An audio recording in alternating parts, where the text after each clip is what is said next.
Did you know that Carmenere is a French cultivar that hails from the Medoc in the Bordeaux region, and it's part of the Cabernet family of grapes? Now, despite its French roots, which I guess technically are American roots, the largest planting of Carmenere in any single country in the world is to be found in Chile, with more than 8,800 hectares of the stuff. Interestingly, Carmenere in Chile was for a long time mistakenly assumed to be Merlot, and it was only in 1994 that ampelographer Jean Borsicot actually set that error straight. As of today, Carmenere only makes up about 11% of the Chilean national vineyard, which is quite small compared to the 37% that Cabernet Sauvignon makes up in Chile. But like in South Africa with its pinotage, while it may not be the most planted cultivar, Carmenere has become something of a signature grape in the country of Chile. The relevance of this is twofold. First of all, because we're going to be dealing with the wine brand of Lozarn, and Lozarn was the first South African brand to bottle a 100% Carmenere. They planted their vineyards in 2012, and they bottled their first vintage in 2017. The second connection to Carmenere is that today's Hand Drink Solo wine info video covers the Robertson Cabernet Franc 2021. And we all know Cabernet Franc is the father of Carmenere, as well as being the father of Cabernet Sauvignon. The fruit for the Cabernet Franc 2021 is sourced from the valley of Robertson, and it's vinified by the award-winning winemaker SALOME BUYS-VERMEULEN. Salome is the founding winemaker and also the mastermind behind the brand of Lozarn. She was also named South Africa's Woman Winemaker of the Year in 2021. Salome began her love affair with Cabernet Franc when she was working as a vine manager for Ormonde in Darling. And if you've ever tasted the Ormonde Ondine Cabernet Franc, I'm sure you'll see why. Lozarn make their wines with fruit that is harvested on the farm of Doornbosch in the Robertson Valley, and it is owned by the Smuts family. Now you might find yourself asking, well, if the farm is called Doornbosch and the family is named Smuts, then why on earth are we dealing with a name like Lozarn? Well, first of all, because Lozarn is a way cooler name than either Smuts or Doornbosch.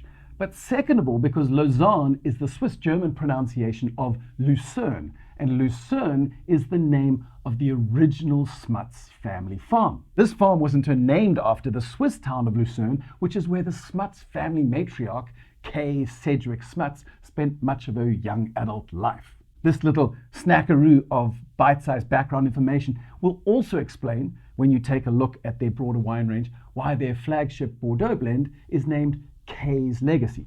But enough beating around the bush, let's get into the Cabernet Franc 2021 from Lozarn Wines. Now, there are 4 things that you need to know about the area from which this wine hails. The first of all, as we've said, is that it's from Robertson, which can get really rather hot, but fortunately, during the summertime, there are these regular cooling winds that flow through in the otherwise quite hot afternoons. The second thing that you need to know about the specific site that this wine is taken from is that it is planted in quite rich clay soils. Clay soils retain moisture, and when you retain moisture, you generally keep the temperature of your soil slightly lower.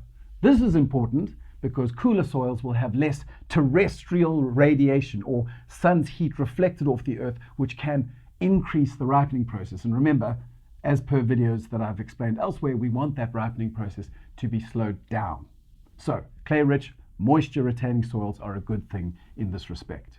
Thirdly, and this all might seem quite counterintuitive given all the heat and sunshine that we've just been trying to avoid, but Salome and her viticultural team spend a fair amount of time cutting off side shoots on the vines, which allow more sunlight through the leaves onto the fruit bunches. The reason they do that is because sunlight onto the fruit bunches is a surefire way to reduce the prevalence of those vegetal tasting pyrazine elements, which Salome really wants to get rid of. Of course, if you cut all the leaves away, you risk sunburn on the grapes, but if you cut 60% away, you get dappled sunlight, healthy grapes, and low levels of pyrazines. The fourth thing to notice about this particular wine is that Salome and her viticultural team practice what is called green harvesting, which means they go around chopping off unripe bunches. And Salome assures me that they chop off as much as 10% in order to get all the grapes evenly ripened in time for harvest in March. And you might go, well, how does chopping off unripe bunches help to get grapes ripen in time? Well, by way of an analogy, cast your mind back to the last time you made yourself a cup of tea while you were in a hurry. I know, it happens all the time. Everyone knows if you want to boil a kettle quickly, you put in the minimum amount of water that you need. If you fill the kettle all the way to the top for just 1 cup, well, you'll be waiting till Beaujolais Thursday before you get your delectable hot beverage. This is because we understand that a smaller amount of water requires a smaller amount of energy to get up to temperature. So in the same way, when you lop off those unripe bunches, as I said, the process is called green harvesting, you then enable the vine to focus on fewer bunches and put less energy into the ripening process. To recap, a vine laden with loads of bunches of fruit is like a really full kettle. There's a huge amount of energy that is required to get the job done properly. Green harvesting is a way of really improving efficiency and focusing that ripening process on fewer bunches, while at the same time getting rid of some other bunches that were perhaps struggling physiologically anyway. When it comes to the cellar work, the grapes are fermented in 2 separate tanks. And for those of you who love to feast on yeast deets, Salome likes to use 2 particular yeast strains. The first one is UVAFORM BDX, which is a product that was originally formulated in France in the 1980s, but it's become very popular in the New World in warmer regions like Australia and California. The second type of yeast that Salome likes to use is called D254 by LALLEMAND'S. This was actually produced by isolating yeast strains from Shiraz fermentations down in the Galician south of France. What this yeast is particularly good at doing is reducing the prominence of those vegetal tasting pyrazines in a wine. Now, in case you hadn't picked it up by now, Salome is really not keen on those pyrazines. Her viticulture, by chopping off side shoots, reduces the prevalence of those building blocks, and the yeast she uses reduces the prominence of that flavor in the final wine. Once fermentation is all done and dusted, the wine is allowed to fully go through malolactic conversion, and then it's matured for about 14 months in a combination of second and third fill French barrels.